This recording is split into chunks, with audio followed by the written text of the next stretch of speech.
Hello friends, welcome to my channel Prakam creations and recipes. आपल्याकडे लग्न समारंभ असेल किंवा घरात कुठलाही छोटासा कार्यक्रम असेल तर आपल्याला चिवडा आणि लाडू हा लागतोच. तर त्यासाठी मोठ्या प्रमाणात आपल्याला चिवडा तयार करावा लागतो. तो कसा करायचा तुम्ही आज दाखवणार आहे तुम्हाला. तर इथे साधारण 10 किलोचा चिवडा आपण करतो. त्यासाठी आपण घेतलेले आहेत पातळ पोहे. तर पोहे मी उन्हामध्ये वाळवून छान चाळणीने चाळून घेतलेले आहेत. आणि इथे एक मोठं पातेलं ठेवलेलं आहे मी. तर अशा प्रकारे आपण पोहे घ्यायचे आहेत आणि त्याला आपण व्यवस्थित बारीक गॅसवरती आपण ते भाजून घेणार आहोत. एकदा पातेलं आपण छान तापवून घ्यायचं आणि नंतर गॅस बारीक करायचा आहे. आणि 2-2 किलो करून पोहे असे मी इथे भाजून घेते. इथे साधारण 9 किलो पोहे मी घेतलेले आहेत.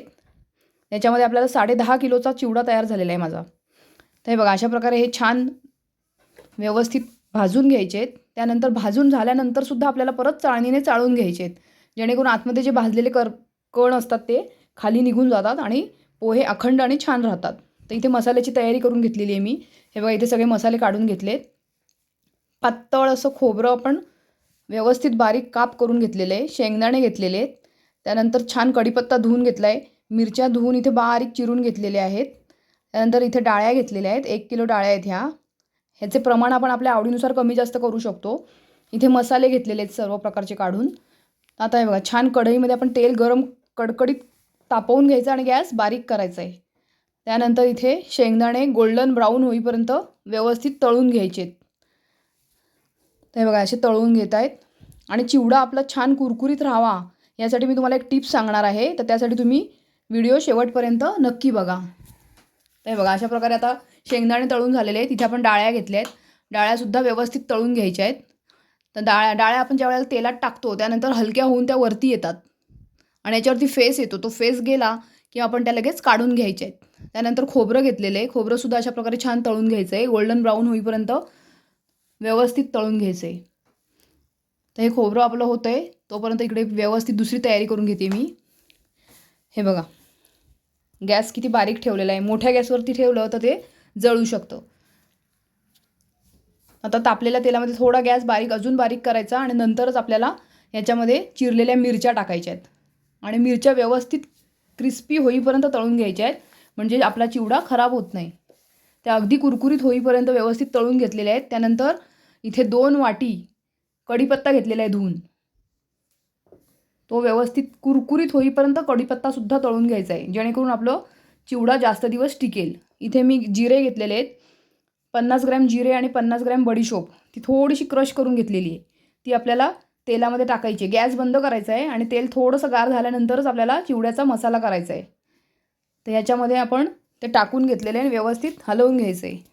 त्यानंतर साधारण 1.5 वाटी मी त्याच्यामध्ये मीठ घातलेलं आहे. एकंदरीत 100 ग्रॅम मीठ मला लागलेलं आहे. त्यानंतर मी 50 ग्रॅम त्याच्यामध्ये हळद, 80 ग्रॅम त्याच्यामध्ये लाल तिखट टाकलेलं आहे. आणि इथे मी 50 ग्रॅम कोकम तळून घेतलं आहे आणि ते कोकम मिक्सरमध्ये बारीक करून घेतलेलं आहे. त्याचा एक छान फ्लेवर येतो त्याला. त्यानंतर इथे मी रामबंधूचा मसाला वापरलेला आहे. 100 ग्रॅमचा रामबंधू मसाला आपण त्याच्यात घालायचा आहे. गॅस मी बंद केलेला आहे, नाही तर मसाले आपले जळू शकतात. हे बघा, इथे सगळ्या प्रकारे मी शेंगदाणे डाळ्या चिवड्यामध्ये मिक्स करून घेतलेले आहे. जे आपले भाजलेले पोहे ते मोठ्या पातेल्यात काढलेत.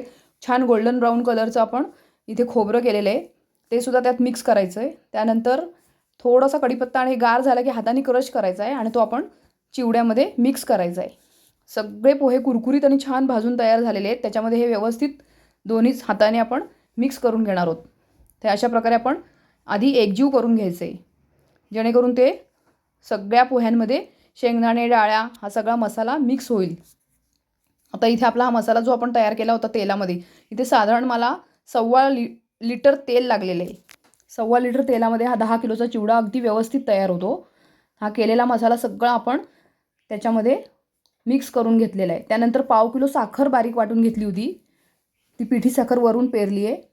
आणि आता सगळा मसाला व्यवस्थित एकजीव करून घ्यायचा आहे.